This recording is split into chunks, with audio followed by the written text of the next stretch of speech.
찬송가 516장입니다.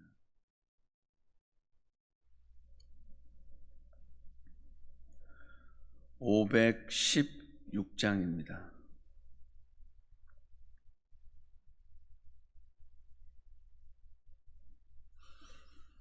옳은 길 따르라 의의 길을 세계 만민 왜 참된 길 이 길 따라서 사할 길을 온 세계에 전하세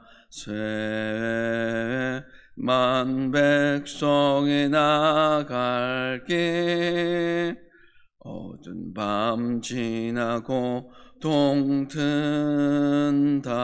환한 빛 보아라 저 빛 주 예수의 나라 이 땅에 곧 오겠네 오겠네 주 예수 따르라 승리의 주 세계 만민이 나아갈 길과 진리요 참 생명 내 창검을 부수고 다 따르라와 평강 어두운 밤 지나고 동튼다 환한 빛 보아라 저 빛 주 예수의 나라 이 땅에 곧 오겠네 오겠네 놀라운 이 소식 알리어라 세계 만민을 구하려 내 주 예수를 보내신 참 사랑의 하나님 만 백성이 따를 길 어두운 밤 지나고 동튼다 환한 빛 보아라 저 빛 주 예수의 나라 이 땅에 곧 오겠네 오겠네 고난 길 헤치고 찾아온 길 많은 백성을 구한 길 모두 나와서 믿으면 온 세상이 마침내 이 진리에 살겠네 어두운 밤 지나고 동튼다 환한 빛 보아라 저 빛 주 예수의 나라 이 땅에 곧 오겠네 오겠네 아멘. 하나님의 말씀은 마가복음 6장 14절에서 29절까지의 말씀입니다.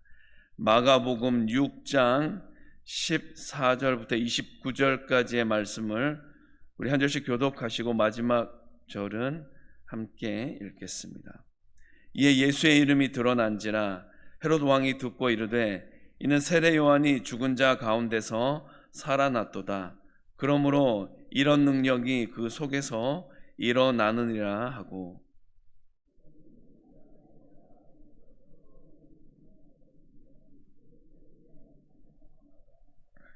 헤롯은 듣고 이르되 내가 목벤 요한 그가 살아났다 하더라.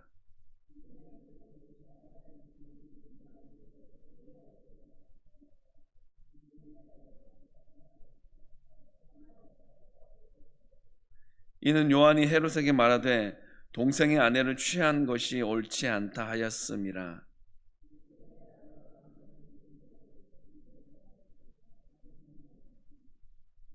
헤롯이 요한을 의롭고 거룩한 사람으로 알고 두려워하여 보호하며 또 그의 말을 들을 때 크게 번민을 하면서도 달갑게 들음이러라.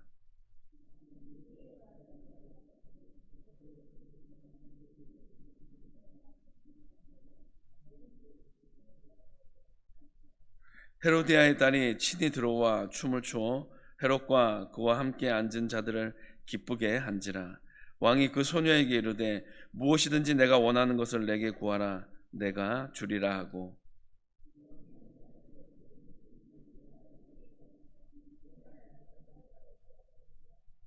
그가 나가서 그 어머니에게 말하되 내가 무엇을 구하리이까? 그 어머니가 이르되 세례 요한의 머리를 구하라 하니,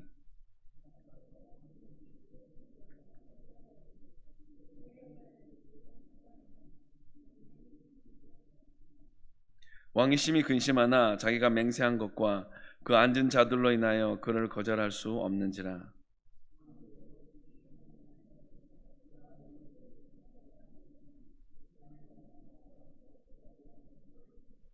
그 머리를 소반에 얹어다가 소녀에게 주니 소녀가 이것을 그 어머니에게 주니라. 요한의 제자들이 듣고 와서 시체를 가져다가 장사하니라. 아멘. 서울의 마포구 합정동이라는 곳에 가면, 그 한강 둔치에 가면 절두산이라는 가톨릭 기독교 성지가 있습니다. 병임박해라고 해서 조선에서 천주교를 박해한 사건을 일컫는 그런 사건인데, 1866년부터 1871년까지 약 5년 동안 지속되어진 그런 박해 사건입니다. 이럴 때 믿는 신자들을 잡아다가 처형을 했고, 이 산에서 그 믿음을 가진 사람들의 목을 잘랐기 때문에 이름하여 절두산이라는 이름이 붙게 되었습니다. 왜 이런 엄청난 일을 5년 동안이나 지속을 했을까요?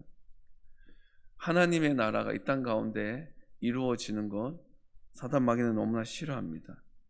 하나님의 자녀들이 더 많은 이 땅 가운데 그런 하나님의 놀라운 복음과 은혜를 드러내는 걸 너무나 싫어하기 때문에 그것을 거부하는 권세 있는 자들, 힘 있는 자들을 통하여서 그것들을 극렬히 저지하기 위해서 이런 무자비한 일들을 자행하게 된 것입니다. 오늘 본문에 나오는 세례 요한이 목베임을 당하는 것은 앞으로 이제 계속해서 나오게 되어질 많은 선지자들의 죽음을 대표하는 것이기도 하고, 이후에 하나님의 백성이 당한 세상으로부터의 그런 이제 배제를 당하는 사건이다라고 말할 수 있게 되고, 또 우리가 잘 아는 예수님이 우리의 죄를 위해 십자가에 못 박혀 돌아가신 그 사건과도 연결이 되어질 수 있는 부분이라는 측면에서 오늘 이 본문의 내용은 우리가 잘 알고 어떤 내용인지 한 문장으로 요약할 수 있지만, 이 순교의 모습은 우리에게 많은 부분들을 도전하게 하고 있습니다. 먼저 첫 번째로 14절에서 16절 말씀을 통하여서 복음을 전하면 위험에 노출되지만 그 대신 하나님이 주시는 복된 인생을 살 수 있게 된다고 우리에게 말씀해 주고 있습니다. 점차 예수님의 이름이 알려지자 헤롯 왕도 이 일을 알게 됩니다. 사람들은 주님을 엘리야 혹은 선지자 중 하나로 일컫습니다. 헤롯은 자신이 죽인 세례 요한이 다시 살아난 것을 보고 굉장히 두려워합니다. 아직 왕의 자리를 위협할 자로 여기지는 않았는데 예수님에 대한 소문을 듣고 이 세례 요한에 대해서 더 신경을 쓰고 주목하기 시작하였습니다. 어둠의 권세의 무서운 저항이 이 세례 요한으로부터 시작이 된 것입니다. 왜 그렇게 생각했을까요? 주님의 등장은 그 자체로, 제대로 된 믿음을 가진 사람의 등장은 그 자체로 세상의 위협이 될 수 있기 때문입니다. 사랑하는 여러분, 여러분이 제대로 신앙생활, 믿음생활 한다면 여러분이 있는 것만으로도 믿음을 갖지 않은 사람들, 사단 마귀의 권세는 긴장할 수밖에 없고 흔들릴 수밖에 없고 요동칠 수밖에 없다는 사실을 분명히 기억하셔야 합니다. 왜 나에게 이런 예전에 경험하지 못한 핍박이 오지? 어려움이 오지? 아니요, 그것은 잘 가고 있는 것이고 여러분의 그 놀라운 영적인 권위와 권세가 이제 빛을 발하기 시작하는 것입니다.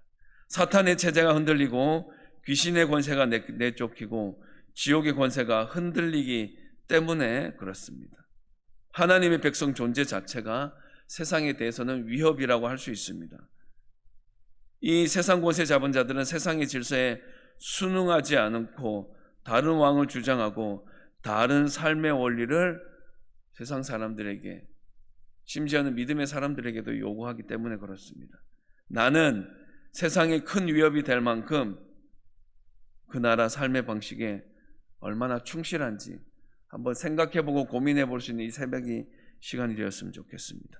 복음을 전파하는 그리스도인은 늘 위험에 노출될 수밖에 없습니다. 예수님의 이름이 널리 알려지자 헤롯 왕도 예수님에 대한 소문을 들었고 그 소문의 내용이 너무 놀라워서 자신이 목배어 죽인 세례요한이 다시 살아났다고 그렇게 생각할 정도였습니다. 이것은 그가 예수님을 제거해야 할 위험 요소로 이렇게 내버려두면 안 되겠다라는 생각을 가지게 만들었습니다. 그렇습니다. 복음을 전하다 보면 세례 요한이나 예수님처럼 우리는 얼마든지 위협이나 어려움을 당할 수 있습니다. 사도 바울은 복음을 전하기 위해 여러 번 여행하면서 강과 강도와 동족과 이방인과 시내와 광야와 바다와 거짓 형제들의 위험을 당했다고 고린도 후서 11장의 말씀을 통하여서 우리에게 말씀으로 고백하고 있습니다. 이처럼 복음을 전하면 우리는 어떻게 보면 안전하지 못한 인생을 사는 것처럼 생각되어질 수도 있습니다. 하지만 그 인생이 가시밭길을 걸어가는 불편한 인생이 아니라 가장 복된 인생이라는 것을 기억하고 세례 요한처럼 예수님처럼 그리고 사도들처럼 당당하게 담대하게 살아가시길 주님의 이름으로 축복합니다. 두 번째로 17절에서 20절 말씀을 통하여서 복음을 전파하면서 회개를 선포하고 고백하는 삶을 살기를 도전하시는 주님의 요청을 우리는 볼 수가 있습니다. 전에 헤롯은 자신의 잘못을 지적하는 세례 요한을 옥에 가두었습니다. 형제의 아내를 취하지 못하도록 한 율법의 말씀이 기록된 레위기의 말씀을 어기고 동생 빌립의 아내 헤로디아를 취한 잘못을 세례 요한이 이 헤롯 왕에게 거듭 규탄했기 때문입니다. 이를 못 견딘 헤로디아의 줄기찬 요구로 요한을 감옥에 가두었으나 죽이진 않았습니다. 왜 죽이지 못했냐면 요한을 의롭고 거룩한 사람으로 알았고 그가 두려웠고 번민하면서도 그의 하는 말이 한마디 한마디가 다 옳은 말만 하기 때문에 그랬습니다.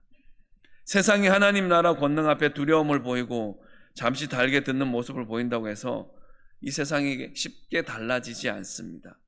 잠시 야수성을 감출 수는 있어도 버리지는 않습니다. 하나님의 나라의 전쟁은 계속되어야만 하고 지금도 계속되고 있고 또 전 세계에서 이렇게 많은 믿음의 형제 자매들이 피를 흘리며 싸우고 있다는 사실을 우리는 분명히 기억해야 할 것입니다. 그래서 우리도 참여해야 합니다. 그리스도인이라면 복음을 전파하고 회개를 선포하는 것은 너무나 당연한 것입니다. 예수님도 공생애를 시작하시며 제일 먼저 회개를 선포하셨습니다. 예수님이 파송하신 12 제자들도 그렇게 회개를 선포했습니다. 이제 우리가 회개를 선포할 차례입니다. 회개를 선포하면 분노하면서 우리를 죽이려 하는 헤로디아 같은 사람들도 있을 것입니다. 이것에 개의치 말고 어느 누구 앞에서도 죄를 죄라고 말하고 악인을 악하다고 말할 수 있는 그렇게 잘못된 것에 대해서 분명한 진실의 소리를 낼 수 있는 그렇게 담대히 회개를 선포하는 믿음의 삶을 사시길 주님의 이름으로 축복합니다. 마지막 세 번째로 21절에서 29절 말씀을 통하여서 예수님이 살았던 삶을 먼저 살다간 믿음의 사람 세례 요한에 대해서 말씀하고 있습니다. 그리스도인은 복음을 전하다가 죽임당하는 것을 두려워하지 않습니다. 회개를 선포한 세례 요한은 교활한 헤로디아에 의해 결국 죽임을 당하게 됩니다. 세례 요한을 죽일 방도를 찾던 헤로디아에게 좋은 기회가 찾아온 것입니다. 헤로디아의 딸이 헤롯의 생일잔치 자리에서 아주 음란한 춤을 추었습니다. 음흉한 헤롯은 이를 기뻐하며 그녀에게 나라의 절반이라도 주겠다며 헤로디아의 딸까지 탐하는 모습을 그렇게 보여주고 있습니다. 헤로디아는 이 헤롯 왕의 탐욕을 이용해 세례 요한의 목을 요구했고 세례 요한은 목뱀을 당해 결국 죽고 말았습니다. 복음을 전하고 회개를 선포하는 그리스도인은 세례 요한처럼 그리고 예수님처럼 굉장히 억울하고 비참한 죽음을 당할 수도 있습니다. 그런 죽임을 당하지는 않더라도 굉장히 자존심 상하고 치욕적인 그런 불편하고 힘든 어려운 상황을 경험하게 될 수도 있습니다. 죽음까지는 아니더라도 굉장히 많은 불이익을 당하기도 합니다. 요한복음 21장 19절 말씀입니다. 이 말씀을 하심은 베드로가 어떠한 죽음으로 하나님께 영광을 돌릴 것을 가리키심이로라. 이 말씀을 하시고 베드로에게 이르시되 나를 따르라 하시니. 하지만 우리가 불이익을 당하더라도 그것이 하나님께 영광을 돌리는 것을 기억하며 담대하게 살아가셨으면 좋겠습니다. 말씀을 정리합니다. 세상과의 갈등 속에서 세례 요한만 죽임을 당한 것이 아닙니다. 이전에 수많은 선지자들이 그래했고 우리 주님께서도 십자가 처형을 당하셨고 제자들과 믿음의 선지자들 또한 그 뒤를 따랐습니다. 여러분, 평안한 시대에 감사하면서 죽기까지 따르겠다는 각오만큼은 우리가 무뎌지지 않았으면 좋겠습니다. 우리의 영적인 각오와 결단은 절대 어떠한 순간에도, 평안한 순간에도, 긴박한 순간에도 흔들리지 않고 날이 잘 섰으면 좋겠습니다. 그리스도인은 사명자입니다. 사명이 각자 다르지만 자신의 사명에 충성하는 삶이 하나님을 위하는 삶입니다. 요한은 선지자의 사명을 잘 감당했습니다. 그의 마지막이 어떻게 보면 인간적으로 허무해 보일 수도 있겠지만 하늘나라에서는 그의 상이 클 것입니다. 우리가 살아가는 이 땅 가운데서의 우리에게 주어진 힘들고 고된 사명이 있다 할지라도 하늘의 상을 바라보고 충성스럽게 감당하며 살아가시게 되길 주님의 이름으로 응원합니다. 세례 요한이 이 땅에 오신 그리스도를 전하며 회개를 선포하다가 죽음을 맞이한 것처럼 그리스도인은 죽음을 각오하고 이 땅에 다시 오실 그리스도를 전하며 그렇게 회개를, 복음을 담대히 선포하며 전해야 할 것입니다. 복음을 전하는 우리 앞에 죽음의 가시밭길이 펼쳐질지라도 일사각오의 자세로 그 길을 묵묵히 걸어가는 그런 참된 그리스도인의 삶을 살아가시게 되길 주님의 이름으로 축복합니다. 기도하겠습니다. 하나님 아버지, 거침없이 복음을 전파하며 세상의 힘을 거스르는 사명자의 삶을 기쁨으로, 즐거움으로 순종히 잘 감당하며 살아갈 수 있기를 원합니다. 또한 날마다 회개를 통한 우리 속사람 내면의 정결함과 정직함을 추구하는 그런 그리스도인다운 모습을 갖추고 살아갈 수 있게 되기도 간절히 바라고 소망합니다. 생명과 바꾼 하나님의 사랑을 우리의 삶으로 온전히 살아내는 참된 하나님의 자녀, 하나님의 백성의 모습을 놓치지 않고 굳건히 믿음 가운데 설 수 있는 은혜와 복 허락하여 주시옵소서. 항종직 직분자들이 주님, 저들에게 맡겨진 귀한 사명과 역할 잘 감당하기 원합니다. 성도들 모두가 아버지 하나님 본이 되어진 삶을 살게 하여 주시고 보다 적극적이고 성실하게 믿음의 삶을 살아내고 살아갈 수 있는 은혜와 복을 우리 중직자들과 모든 믿음의 성도들에게 허락하여 주시옵소서. 주님, 바라고 원하기는 복음을 전하는 것이 이상하고 불편하고 거리끼고 부담스러운 것이 아니라 체질이 되게 하여 주시고 하나님 사랑, 이웃 사랑의 결정체인 전도하는 일을 기쁨으로 여기며 살아갈 수 있는 모든 우리 효성의 가족 될 수 있는 은혜와 복도 허락하여 주시옵소서.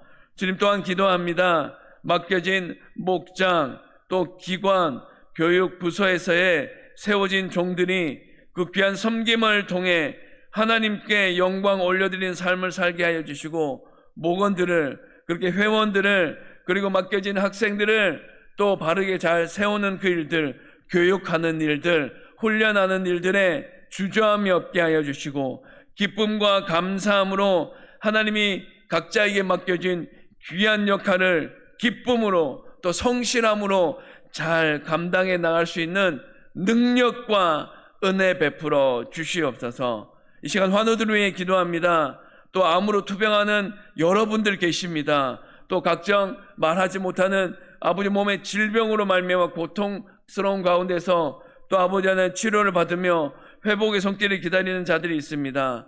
또한 집에서 그렇게 아버지 하나님 그 병원과 집을 오고 가며 아버지 하나님 그렇게 통원 치료를 받으며 또 그렇게 집에서 요양하며 또 아버지 하나님 회복되어지기를 간절히 바라고 원하는 또 여러 믿음의 성도들이 있습니다. 저들이 아버지 하나님 여호와라파 치료하시는 하나님의 손길을 의지하게 도와주시고 의사의 손길을 통하여서 또 약물 아버지 치료를 통하여서도 회복이 되게 하여 주시고 또 아버지 하나님 우리 주의 성령님의 도우심으로 말미암아 그렇게 깨끗하게 치유함을 받게 하여 주시옵소서. 그렇게 선한 길을 역사하시고 인도하시는 주님의 손길만 붙들고 의지하며 나아가는 귀하고 복된 삶 살게 도와 주시옵소서.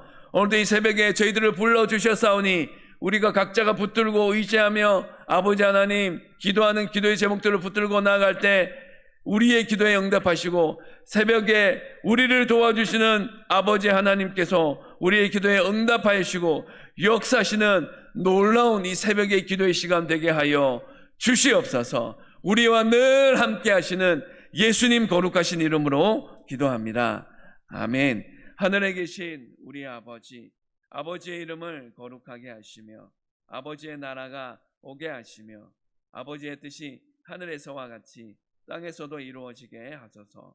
오늘 우리에게 일용할 양식을 주시고 우리가 우리에게 잘못한 사람을 용서하여 준 것 같이 우리 죄를 용서하여 주시고 우리를 시험에 빠지지 않게 하시고 악에서 구하소서. 나라와 권능과 영광이 영원히 아버지의 것입니다. 아멘.